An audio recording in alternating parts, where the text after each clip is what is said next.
morning guys. Ito, magluluto tayo ngayon ng balaw, bagoong.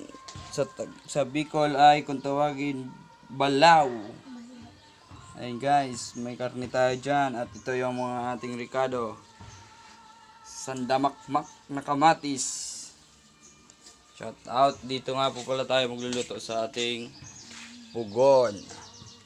Kaya isa lang na natin yan guys. Shout out sa inyo dyan. Mainit na ang ating kawali guys. Cooking oil. Ilalagay na tayo ng mantika. Sakto lang yung tamang-tama lang sa ating lulutuin.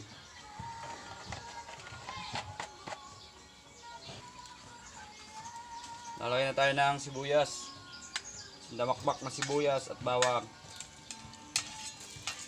Kung hindi pa mainit yung ating mantika.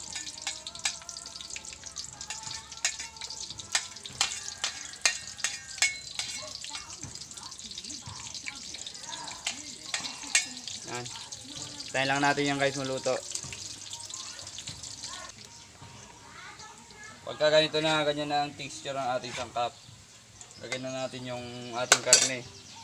Hindi natin lulutuin masyado yung sibuyas natin dyan mga kabudol. Oh. Gisa lang natin yan mga kabudol.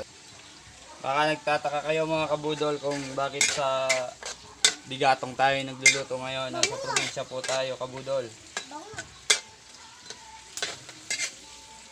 Sa probinsya po ng Bicol, sa Ikin, Camarines Sur.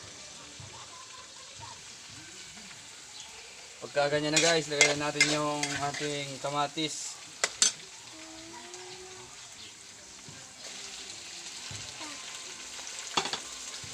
Lulutuin lang natin yung guys ng katamang-tamaan.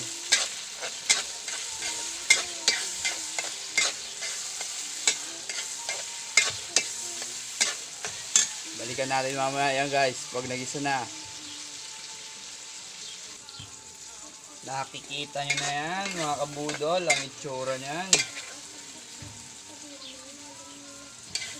Napakabisa nyan mga kabudol mamaya.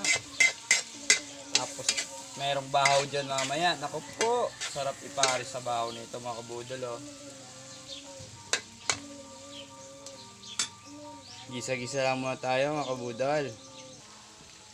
Yan, pag ganyan na itsura mga kabudol, lagay na natin yung bagoong o tinatawag nating balaw. Ito pala kakabudol, hugasan nyo ng maigi kasi maalat to dito sa Bicol. Tikman nyo na lang mamaya pag sakaling dadagdag kayo ng asin.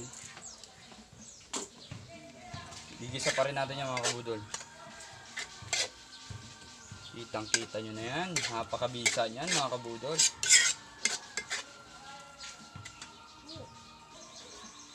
Lalagyan natin ng asukal. Sisimutin na lang natin yan guys. Kasi wala na laman. Yan. Okay na yan. Maglagay na pa tayo dyan ng magic sarap tsaka bitin. Tsaka konting asin guys. Bago pa matapos ang lahat mga kabudol, lalagay na natin tong siling kinumpas, saka siling almoranas, labuyo. Yan, waiting na lang tayo dyan mga kabudol. Mukbanga na. Luto na mga kabudol. Plating na tayo mga kabudol. Ayan na siya mga kabudol. Kitang-kita mo na yan mga kabudol. Napakabisa niyan. Shoutout dyan sa inyo guys. All the way from Ikin. Salamat sa panonood. Peace out.